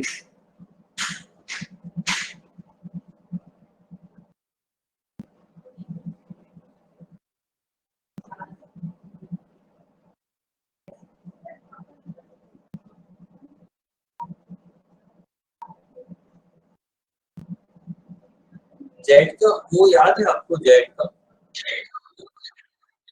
PV by nutty PBY. ये तो ठीक है, वो देखो मैंने, चलिए ये इधर देखिए,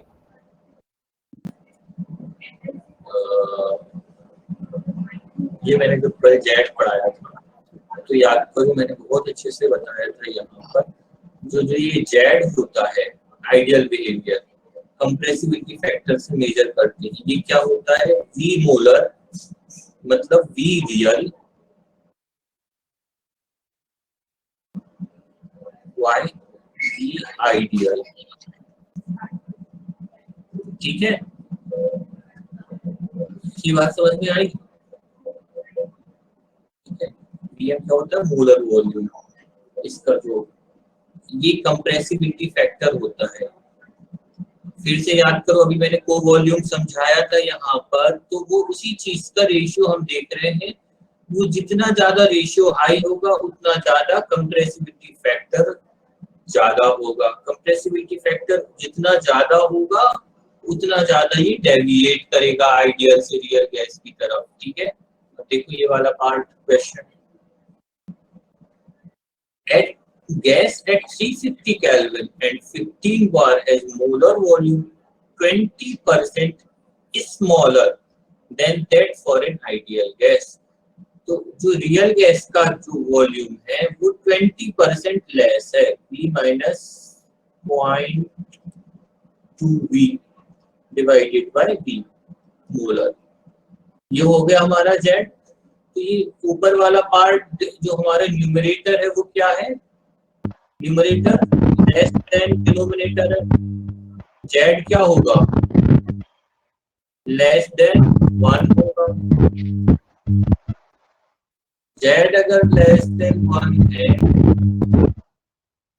तो क्या हो रहा है, अट्रैक्टिव फोर्सेस डोमिनेट कर रही है, ठीक है। जेड लेस देन 1 हुआ, ये कैसे हुआ, ये समझ में आया ना सबको? कोई एक जन बोल, हिमांजनी समझ में आया ना? दीपक एंड मनोज बहुत देर से बोले नहीं, जागृति भी कुछ नहीं बोल रही है, बोल लो। जागृति और देयर थिंक समझ में आया होगा, जागृति ने नहीं सुना। दीपक यू आर देयर, दीपक भी नहीं है, ठीक है। चलिए 10th क्वेश्चन हो गया, आई थिंक 11th करवा देता हूँ मैं, बस 11th और 12th सेम क्वेश्चन है, एक बार देख लो क्या है। An ideal gas cannot be liquefied because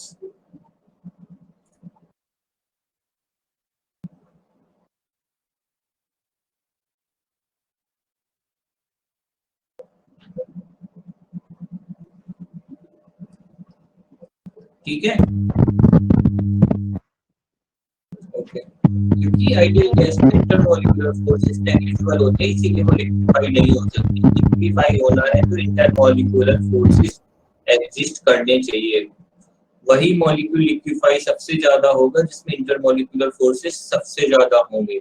intermolecular forces सबसे ज्यादा किसमें होंगे, ए वाले, ए जिसका सबसे ज्यादा होगा, वैन डर वाल्स कांस्टेंट, ठीक है। चलिए वही again, an ideal gas obeying kinetic theory of gases cannot be liquefied because forces between its molecules are negligible, ठीक है। बहुत ही सेम क्वेश्चन थे, ठीक है। चलिए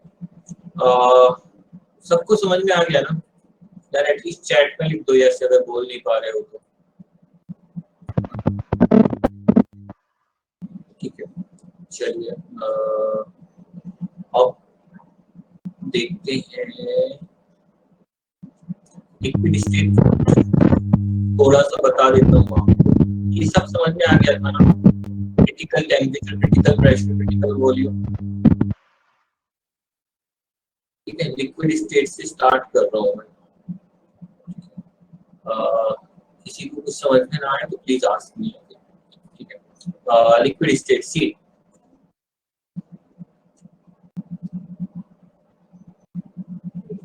कोई कुछ बोल रहा है? Nobody is speaking something. ठीक है, लिक्विड स्टेट देखिए, देखो लिक्विड स्टेट सिंपली कुछ नहीं होता है, सॉलिड और लिक्विड, सॉलिड और गैसियस स्टेट्स के बीच वाला इंटरमीडिएट स्टेट होती है, उसे लिक्विड बोलते हैं। ठीक है, इसमें गैस जैसा फ्लूइडिटी भी होती है, मूव भी कर सकते हैं, और सॉलिड जैसी इनकम्प्रेसिबिलिटी भी होती है, सॉलिड जैसा थोड़ा इनकम्प्रेसिबल होता है। ठीक है, अब इसकी बहुत सारी प्रॉपर्टीज होती हैं, वो सारी प्रॉपर्टीज हम अभी एक एक करके देख लेते हैं नेक्स्ट स्लाइड से। इससे पहले हम देखें तो जैसे हमने काइनेटिक मॉलिक्यूलर थ्योरी गैसेस के लिए पढ़ी थी, ऐसे ही हम काइनेटिक मॉलिक्यूलर थ्योरी लिक्विड के लिए भी देख लेते हैं थोड़ी सी ब्रीफ में। मतलब हम एजम्पशंस क्या क्या ले रहे हैं जब इस स्टेट ऑफ मैटर से डील करने से पहले। ठीक है, लिक्विड जनरली जो होता है वो मॉलिक्यूल से मिलकर बना होता है, कभी कभी एटम्स होते हैं। ठीक है, तो ये मरकरी एटम हो जाते हैं, बट मरकरी, देखिए मरकरी है, ये क्या होती है? लिक्विड। ठीक है, ये सबने पढ़ा है। मॉलिक्यूल्स ऑफ द लिक्विड होते हैं, बहुत पास पास होते हैं, दूर दूर नहीं होते गैस की तरह। इनमें इंटरमॉलिक्यूलर फोर्सेस हाई होते हैं, इनमें कांस्टेंट रैपिड मोशन हो रहा होता है, और एवरेज काइनेटिक एनर्जी भी इनकी जो होती है वो एब्सोल्यूट टेम्परेचर के प्रोपोर्शनल होती है। ठीक है, अब जल्दी से ये देख लेते हैं कि इनकी शेप क्या होती है। लिक्विड्स अपने आप में कोई शेप नहीं होती है, बस एज्यूम कर लेते हैं कंटेनर की शेप को। लिक्विड्स का एक डेफिनिट वॉल्यूम होता है, क्यों होता है? क्योंकि वो क्लोजली पैक्ड होते हैं, और उनमें आपस में कोहेसिव फोर्स क्या होता है? कोहेसिव फोर्स होता है जो आपस में एक दूसरे के प्रति लगा हुआ है, चिपक रहे हैं, they are attracting each other. समझ में आ रहा है? हेलो, कोई तो यस सर। सब बोले। ठीक है, डेंसिटी वाला जो एस्पेक्ट है, देखो डेंसिटी, देखो ये छोटी छोटी चीजें हैं। जैसे हमने अभी इतने सारे क्वेश्चंस किए ना, जस्ट स्टेटमेंट की तरह एक ऑप्शन में बस कुछ ना कुछ लिखा होगा, तो वो इसीलिए इनको बस ध्यान रखना है, बहुत कहीं कुछ कंफ्यूजन ना रह जाए बस। लिक्विड्स जो होते हैं क्लोजली पैक्ड होते हैं, तो डेंसिटी भी इनकी गैसियस स्टेट से तो हाई होती है, but less than solid state. ठीक है, कंप्रेसिबिलिटी भी अगेन हमने पढ़ी, तो relatively incomparable compare to gas, but solid से ज्यादा कंप्रेसिबल होते हैं। सॉलिड तो ऑलमोस्ट इनकम्पेरेबल होते हैं। ठीक है, कंप्रेसिबिलिटी देखें तो इनकम्प्रेसिबल देखें तो सॉलिड इनकम्प्रेसिबल होते हैं, लिक्विड थोड़े से होते हैं, और गैस ऑलमोस्ट कंप्रेसिबल होता है। डिफ्यूजन देखें, ये सबने देखा होगा कि भाई जब दो लिक्विड्स को आपस में मिक्स करते हैं तो उनकी मिक्सिंग स्लो होती है। ठीक है, गैसेस इजीली मिक्स हो जाते हैं। अब एवापोरेशन देखें कि एवापोरेशन क्या हो जाता है कि लिक्विड को वेपर में कन्वर्ट कर दिया तो उसे एवापोरेशन होता है। तो एवापोरेशन क्यों होता है ये थोड़ा सा हम डिटेल में देख लेते हैं बस, ये प्रॉपर्टीज। देखो अलग अलग लिक्विड होते हैं, अलग अलग तरीके से एवापोरेट होते हैं, कोई जल्दी होता है, कोई फास्ट धीरे से होता है, कोई कम टेम्परेचर पर होता है, कोई हाई टेम्परेचर पर होता है। तो क्यों होता है, उनके फैक्टर क्या क्या काम कर रहे होते हैं। तो ये फैक्टर, यही 4 फैक्टर है कि नेचर होता है कि भाई उनकी इंटरमॉलिक्यूलर फोर्सेस की स्ट्रेंथ कैसी है। ठीक है, जिनमें लो इंटरमॉलिक्यूलर फोर्सेस है वो जल्दी से जल्दी एवापोरेट हो जाएंगे, गैस में जल्दी कन्वर्ट हो जाएंगे, गैस में क्योंकि इंटरमॉलिक्यूलर फोर्सेस नहीं होते।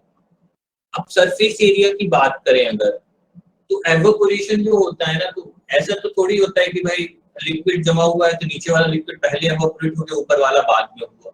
सरफेस वाला पार्ट ज्यादा ऊपर होता है ना, सबसे पहले इवेपोरेट होता है।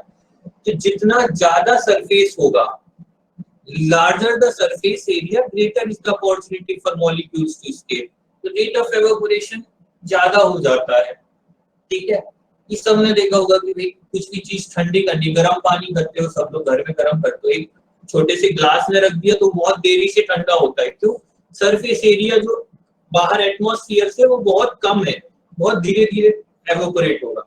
लेकिन उसी वाटर को आप थाली में रख दो तो कितनी जल्दी ठंडा हो जाएगा, ठीक है ना। एक प्लेट में उसे वाटर को फैला के रख दो, क्योंकि उसका सरफेस एरिया बहुत ज्यादा सरफेस एरिया है जो आउटर एटमॉस्फेयर को एक्सपोज हो गया है, ठीक है ना।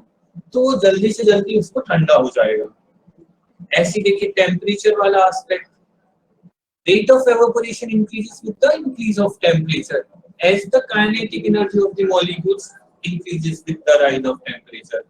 समझ में आया? टेम्परेचर कैसे एवोपोरेशन बढ़ा जाता है, सबको मालूम। जितना ज्यादा हाई टेम्परेचर कर दो लिक्विड उतनी जल्दी एवोपोरेट हो जाता है ना। जितनी तेज गैस पर रख दो ना उतनी जल्दी पानी जल्दी गर्म होता है ना, उतनी जल्दी पानी उड़ भी जाता है वहां से गैस से। समझ में आया? ठीक है। अब वही बात एक चीज और हो रही होती है कि हवा फेंक दो उसके ऊपर तो और तब भी हो जाता है।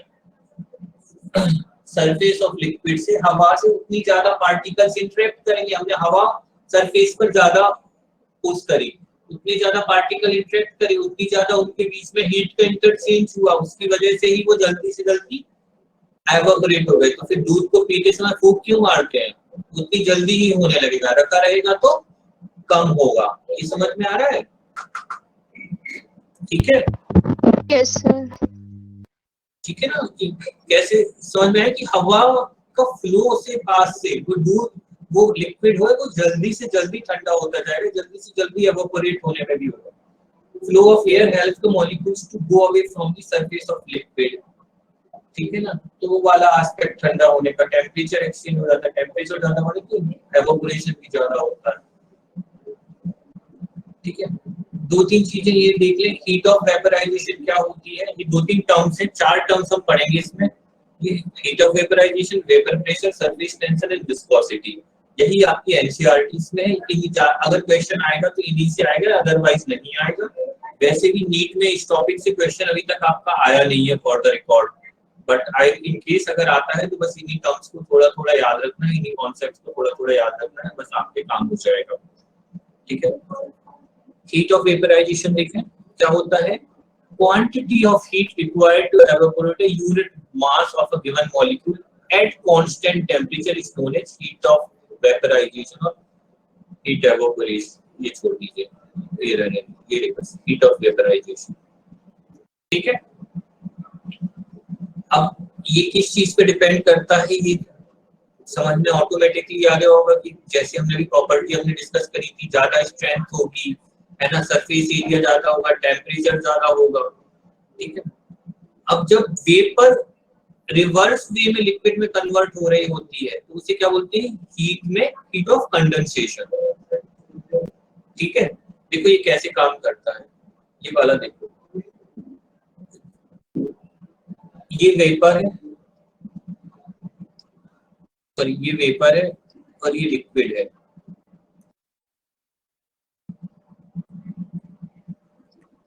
टाइम के एक मॉलिक्यूल्स में होते, कुछ वेपर फेज में है,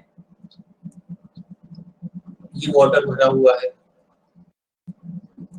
और ये वेपर है एक कंटेनर में, ठीक है। Dot dot dot dot vapour है और ये सारे जो डैश में है ये वाटर मॉलिक्यूल है लिक्विड फॉर्म में। तो अब आप ये देखो कि एट इक्विलिब्रियम जो concentration of the molecules in the vapor phase remains unchanged। Equilibrium क्या होता है, ये वाले वाटर है मॉलिक्यूल्स है जो ये एवोपोरेट हो रहे हैं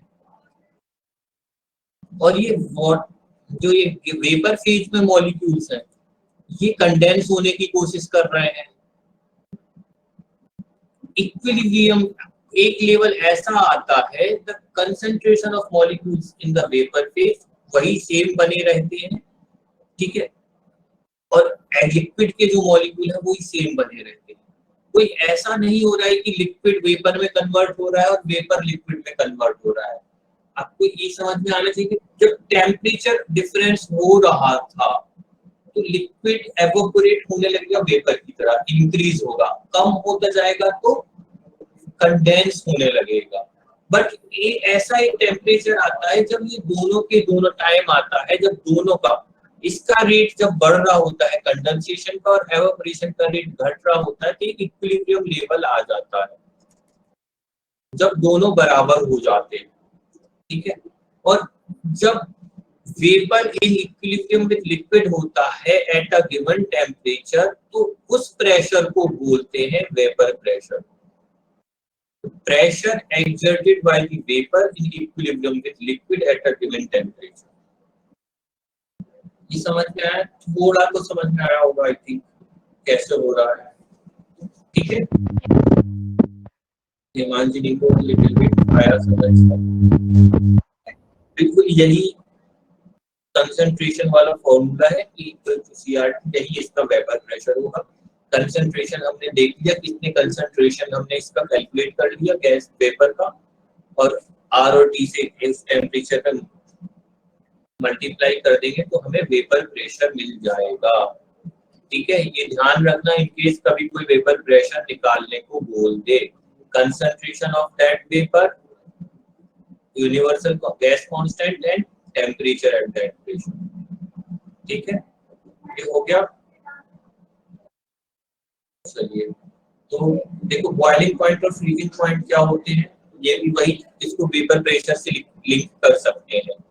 The temperature at which the vapor pressure of the liquid becomes equal to the atmospheric pressure is called the boiling point of the liquid, ठीक है। अगर वाटर का बॉइलिंग पॉइंट हम कितना होता है 100 डिग्री सेल्सियस, जब तक हम वाटर को हीट टेम्परेचर दे रहे होते हैं उससे हीट मिल रही होती है टेम्परेचर इंक्रीज करने से। तो हमने अभी पढ़ा था कि CRT टेम्परेचर बढ़ा रहे हैं तो इसका वेपर प्रेशर बढ़ रहा होगा, ठीक है। वेपर प्रेशर अगर बढ़ रहा है, और एक होता है एटमॉस्फेरिक टेम्परेचर, कितना 180 है मान लिया।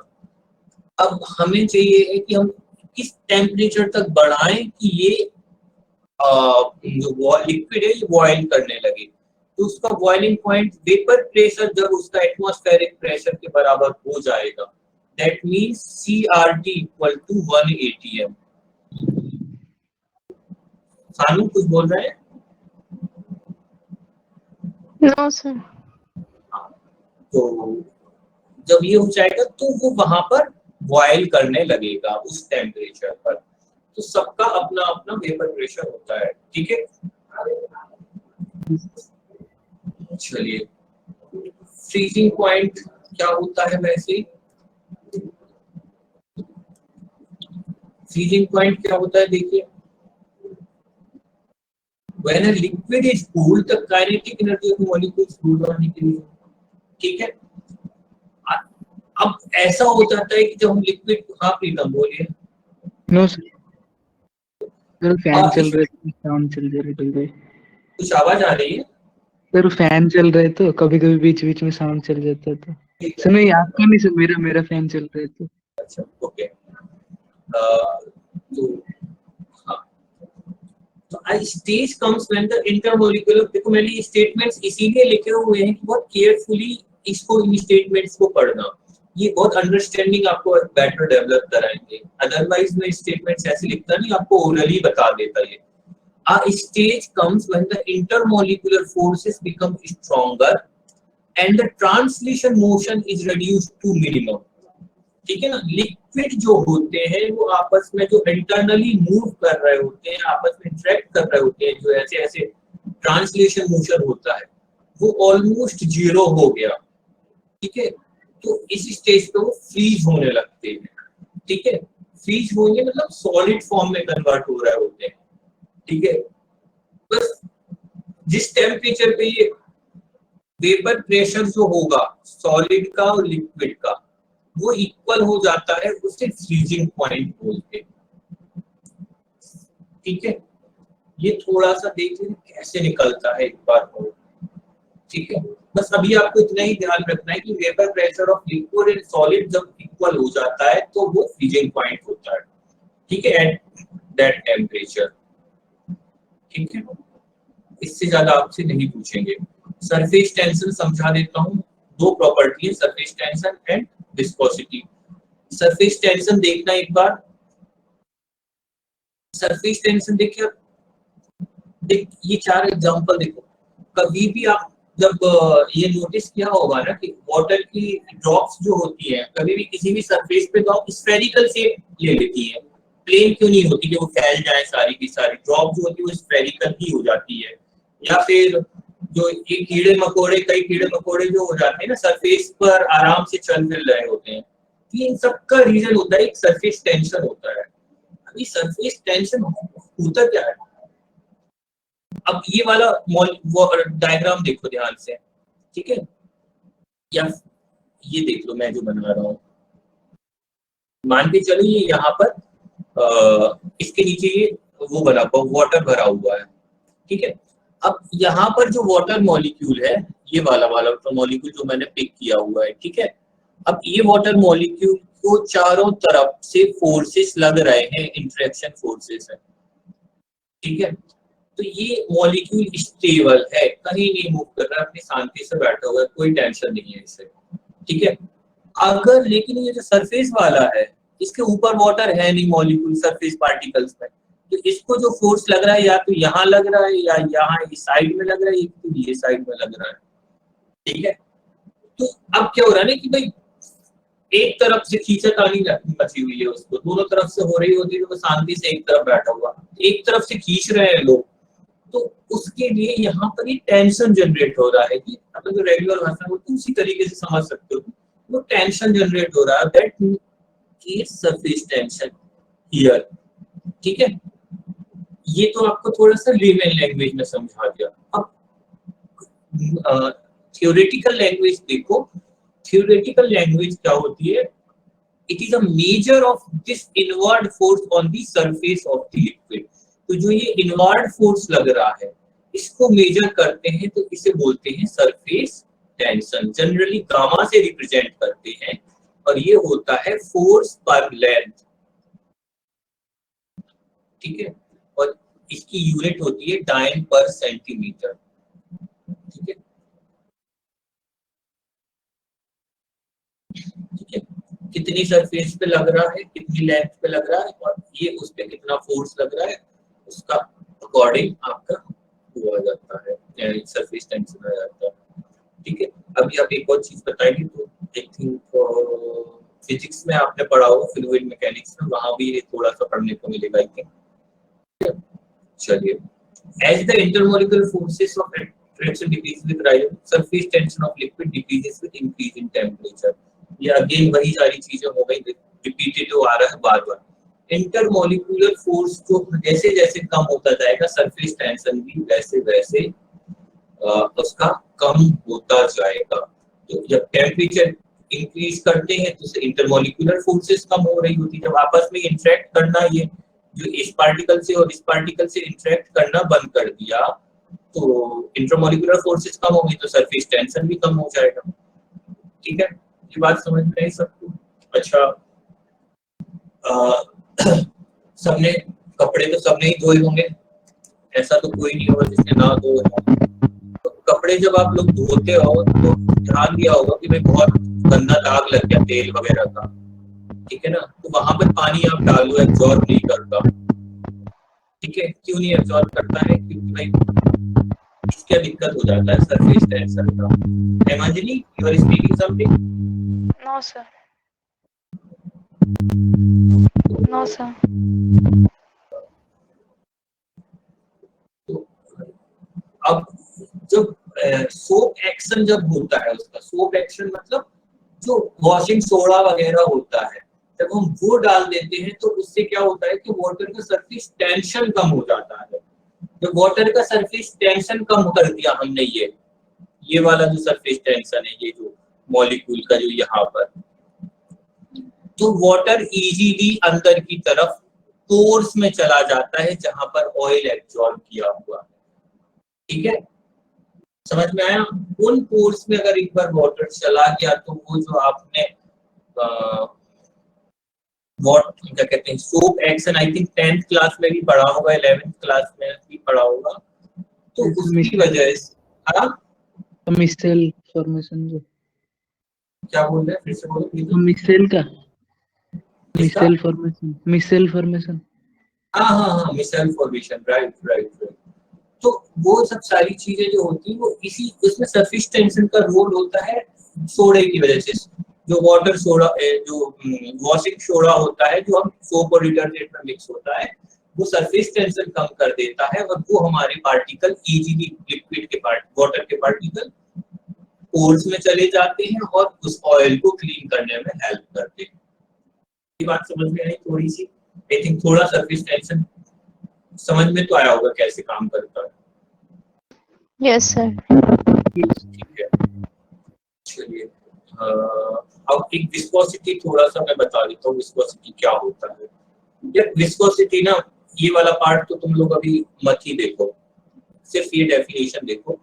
All the liquids have a characteristic property of flow. Some liquids quickly flow करते हैं, कुछ धीरे धीरे फ्लो करते हैं।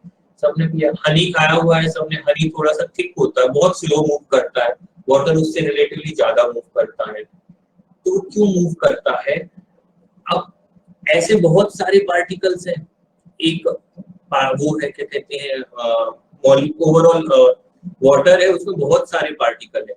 ऊपर वाला पार्टिकल बहुत तेजी से मूव कर रहा है, नीचे वाला ऊपर वाला पार्टिकल में रेजिस्टेंस आ रहा है यहाँ से, ठीक है, जहां वाला पार्टिकल में कम रेजिस्टेंस है अंदर वाले में, ठीक है, उसके लिए बस आजू बाजू लिक्विड ही है तो वो ज्यादा से तेजी से मूव कर रहा है।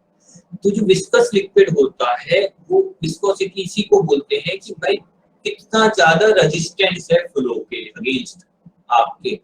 हनी का विस्कोसिटी ज्यादा होती है क्योंकि वो उसका जो विस्कोसिटी होती है, कोएफिशिएंट ऑफ विस्कोसिटी होता है वो ज्यादा होता है, तो उसमें फोर्स ज्यादा लगता है, रेजिस्टेंस ज्यादा हो जाता है, ठीक है। बस आपके लिए विस्कोसिटी इतना ही है,